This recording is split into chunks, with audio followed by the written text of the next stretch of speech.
Hey, I'm Carrie. Welcome back to my channel, or welcome for the first time. All around, welcome. I'm Carrieblogger, a career freelancer on Fiverr.com, where I've been selling as a Fiverr Pro verified copywriter for about the past 8 years.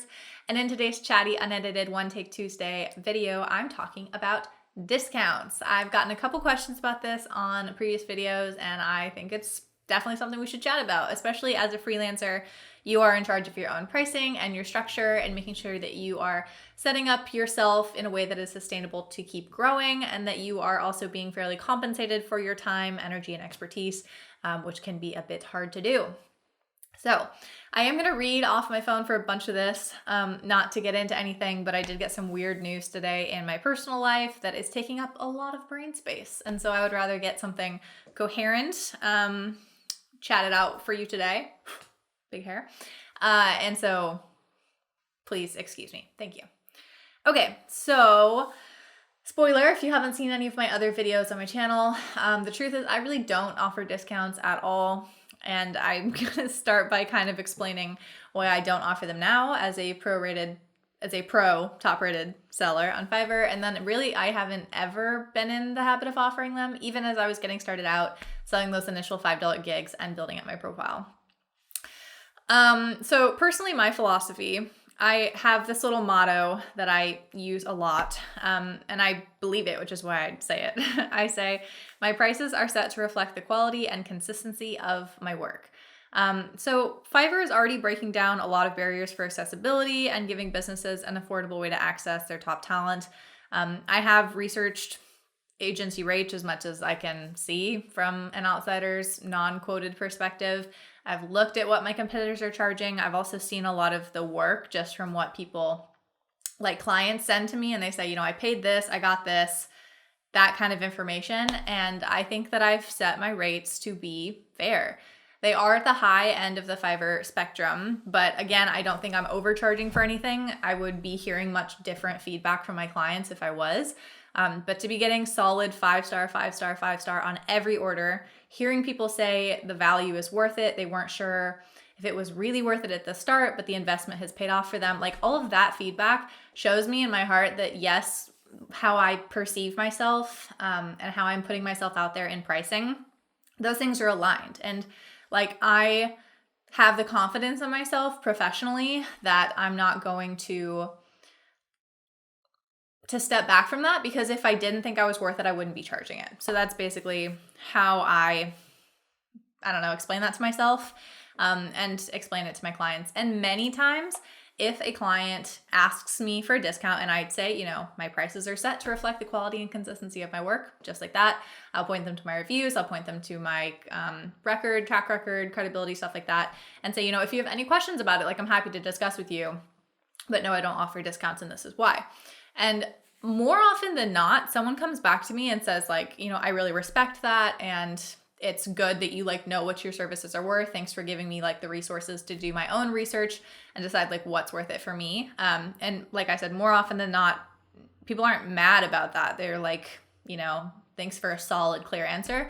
And if it really doesn't work for their budget, then I'm, sorry, and good luck finding someone else. I'm sorry I keep chopping this table. Okay. The second reason I don't offer discounts is because I simply don't need the extra work. I know that negotiating is often a necessity to make a sale, and that can be a strategy that people use. For me, it's a blessing that I don't need to do that. But I do think that, clients appreciate my candor to some extent. And then the third reason is that the culture that I'm in, we don't negotiate. Like, West Coast, United States, my community, the world that I live in and have grown up in and how I've been taught, negotiating comes off as rude, which I know that isn't the case in many other cultures around the world. I don't have negotiation skills. I don't negotiate for things. I just think you just say what you want. You say what you can pay. If they line up, great. And if they don't. So I'm a little bit of a hardballer when I personally buy things, but always in a respectful way. And I don't know. Sometimes when people ask for discounts, it comes off as a little bit rude, even though I'm sure that it's more of a cultural divide than anything else. But if you do decide that you're going to offer discounts, these are some of my strategies that I have learned along the way, with, of course, a few missteps, which I have always learned from. And my few attempts at discounting, this is what I've learned and what I suggest for you. So, first of all, if you are raising your prices and then a previous repeat client comes to you asking for a previous rate, that is fair. I touched on this a little bit in last week's video. What day of the week was that? I guess it was a Friday video.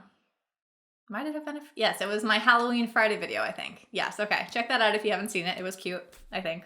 Hopefully. Oh wait, that hasn't even come out yet. Okay, I'm backwards. That's coming on Friday, so here's a little sneak peek. No, it's not. That was last week. Okay, yeah. I don't know what day it is. Okay. So if you do want to keep working with them, that's the kicker. If you really don't, if it wasn't that great of a project, if you don't think it's worth continuing that relationship, then just don't offer it. But if you do, I offer maybe potentially a one-time deal for them with the old discounted price, or potentially I'll just throw something in extra for free, like, a slightly faster delivery period, or like including another SEO keyword in their content, something that doesn't really cost me anything necessarily. It might not even cost me extra time necessarily, but it adds value for them. And so that's something nice that you can offer.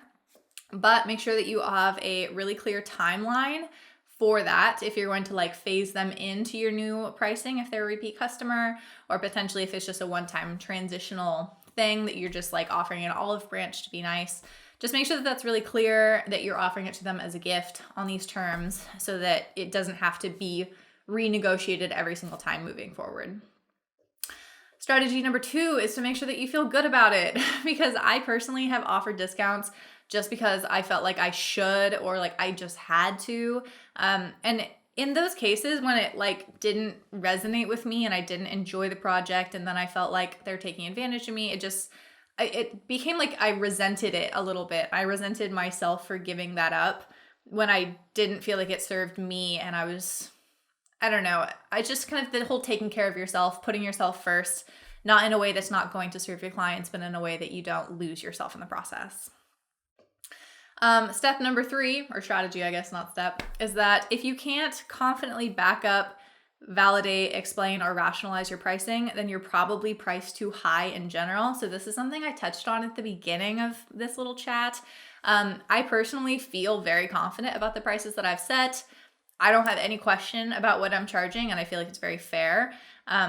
If you're not getting that kind of feedback from your clients, you're getting people saying, it's too expensive, or they got at the end and didn't feel like they got their money's worth. They didn't feel like they got everything that was promised to them. Potentially there are actual issues with the quality of your services you're delivering in the first place. Like, those are massive red flags, and your pricing needs to reflect that. So if you are someone who is just barely learning how to do the skill that you're doing, I'd recommend not selling on the platform. I'm just going to be super blunt about this. You need to have actual skills, and not just like, I can kind of write, or like I kind of have I can speak English okay. If you are not an actual skilled seller, you don't have skills to sell, no matter how you price that, unless it's free, it's not worth the value. And I'm honestly sick of this is a big rant, and I don't mean any offense to anyone if you're in this position. I understand it's hard to make a living and you want to, I get it. But I'm sick of the low quality of content that is just being filled on the internet right now, and that people potentially are, there's like so much fuzz and whatever in the air right now. Okay.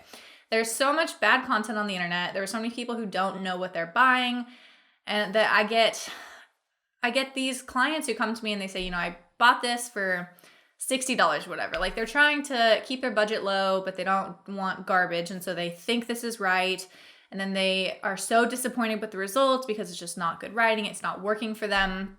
They come to me and say, I really wanted to keep my budget low and not have to spend this much, but it's just not worth it. And then it's then my job to rewrite it. And they realize like, wow, this is what it could be. I shouldn't have wasted my money in the first place. Like, that's just a sad story to me. And it has to do with pricing. So much of that has to do with pricing. And it's just so sad that that is constantly like a big barrier.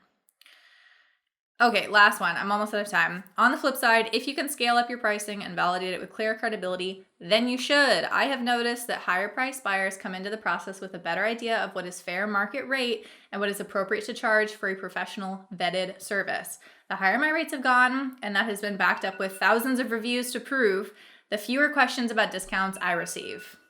So direct correlation for me, the discount question becomes less of a question and thus less of an issue altogether. Okay, that's it on discounts. Sorry for the little ramble in the middle. See you soon. Bye.